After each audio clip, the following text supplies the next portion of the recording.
السلام علیکم ورحمۃ اللہ تعالی وبرکاتہ۔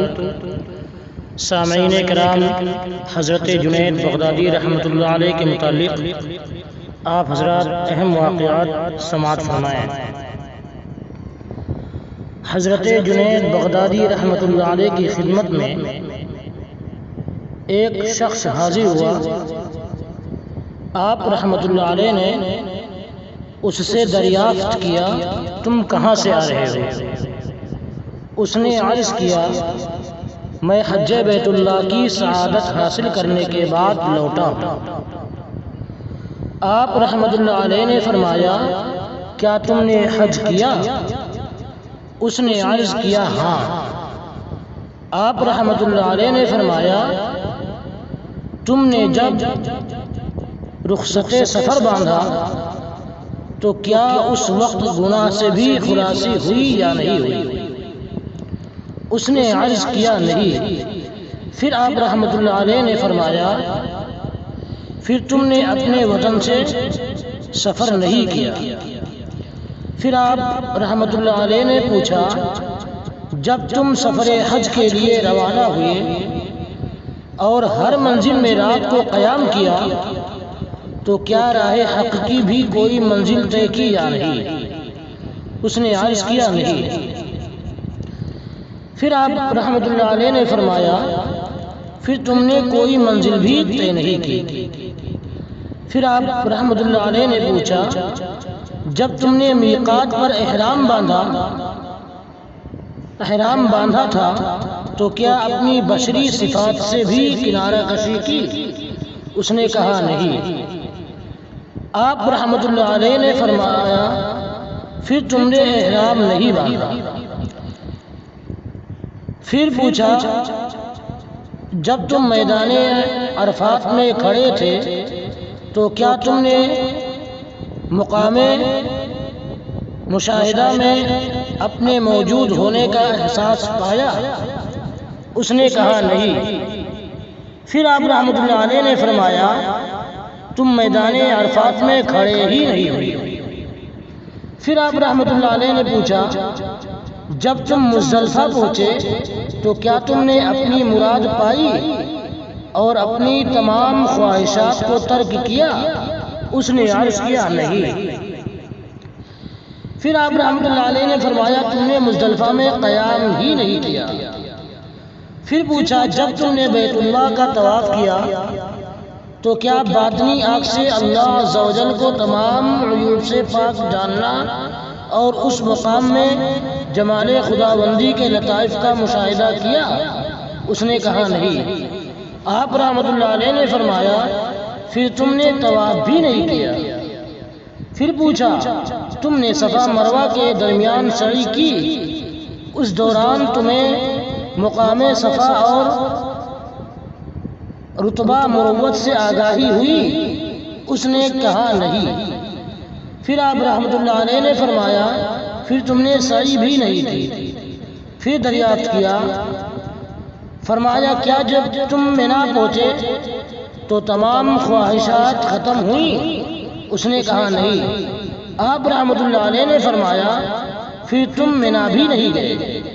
پھر آپ رحمۃ اللہ علیہ نے پوچھا، جب تم نے قربانی کی تو کیا نفسانی خواہشات کے گلے پر بھی چھری چلائی؟ اس نے کہا، نہیں۔ آپ رحمۃ اللہ علیہ نے فرمایا، پھر تمہاری قربانی بھی نہیں ہوئی۔ پھر پوچھا، جب شیطان کو کنکریاں ماری تو کیا اپنی نفسانی خواہشات کی جانب بھی کنکریاں پھینکی؟ اس نے کہا، نہیں۔ پھر آپ رحمۃ اللہ علیہ نے فرمایا، تم نے شیطان کو کنکریاں ہی نہیں ماری اور نہ ہی تم نے حج بیت اللہ کی سعادت حاصل کی۔ تم واپس جاؤ اور اب میرے بتائے ہوئے طریقے کے مطابق حج کرو تاکہ مقام ابراہیم کے مرتبہ کو پا سکو۔ شیطان سے ملاقات۔ کتب سیر میں منقول ہے، حضرت جنید بغدادی رحمۃ اللہ علیہ فرماتے ہیں کہ ایک مرتبہ میرے قلب میں خواہش پیدا ہوئی کہ شیطان کو دیکھوں۔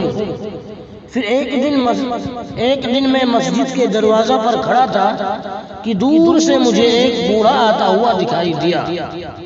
میں نے جب اس کی صورت دیکھی تو مجھے کراہت ہوئی، اور جب وہ میرے قریب آیا تو میں نے کہا اے بوڑھے تو کون ہے، اور تیری اس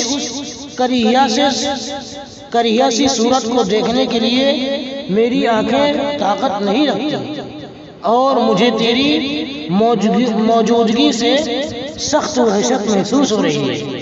حضرت جنید بغدادی رحمۃ اللہ علیہ فرماتے ہیں اس بوڑھے نے کہا میں وہی شیطان ہوں جس کو دیکھنے کی خواہش آپ رحمۃ اللہ علیہ نے کی تھی۔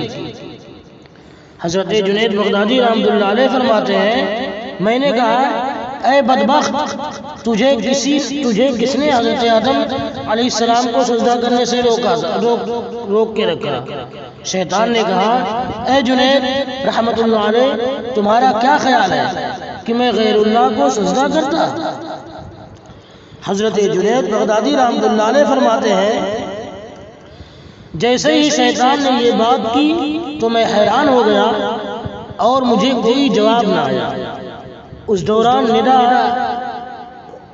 ندائے غیبی آئی اے جنید رحمت اللہ علیہ اس بدبخت سے کہو یہ جھوٹا ہے، اور اگر یہ فرما بردار ہوتا تو میرے حکم کی ممانعت ہرگز نہ کرتا۔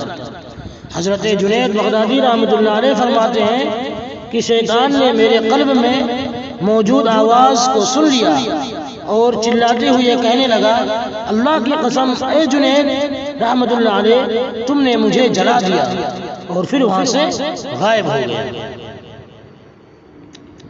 قلب کو رضائے خداوندی کے تابع کر لو۔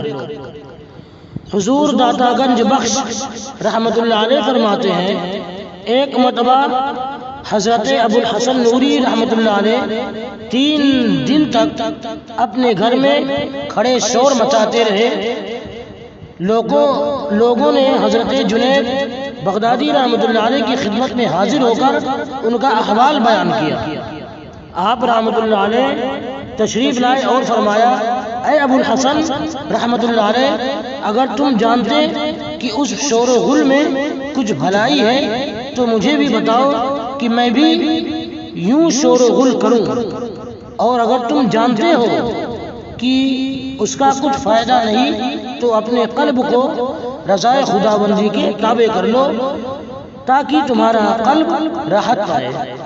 حضرت جنید بغدادی رحمت اللہ علیہ کے فرمانے پر حضرت ابو الحسن نوری رحمت اللہ علیہ نے شور و غل مچانا بند کر دیا اور فرمایا اے ابو القاسم رحمت اللہ علیہ آپ رحمت اللہ علیہ کیسے بہترین استاذ و رہنما ہے۔ ذریعہ یہ ہے کہ تم نے ذریعہ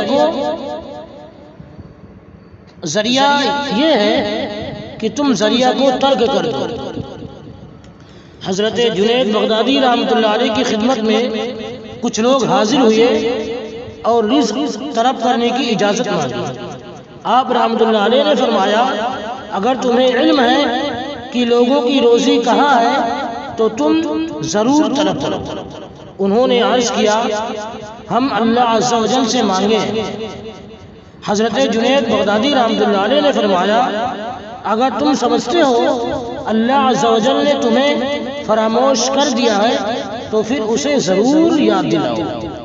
انہوں نے حضرت جنید بغدادی رحمت اللہ علیہ کی بات سنی تو عرض کیا اس کا مطلب یہ ہوا ہم گھروں میں بیٹھ جائیں اور اللہ عز و جل پر توکل کریں۔ آپ رحمت اللہ علیہ نے فرمایا معاملہ خداوندی کا تجربہ کرنا اس کی قدرت میں شک کرنے کے مترادف ہے۔ وہ بولے ہم کیا ذریعہ اختیار کریں؟ حضرت جنید بغدادی رحمت اللہ علیہ نے فرمایا ذریعہ یہ ہے کہ تم ذریعہ کو ترک کرو۔ السلام علیکم ورحمۃ اللہ وبرکاتہ۔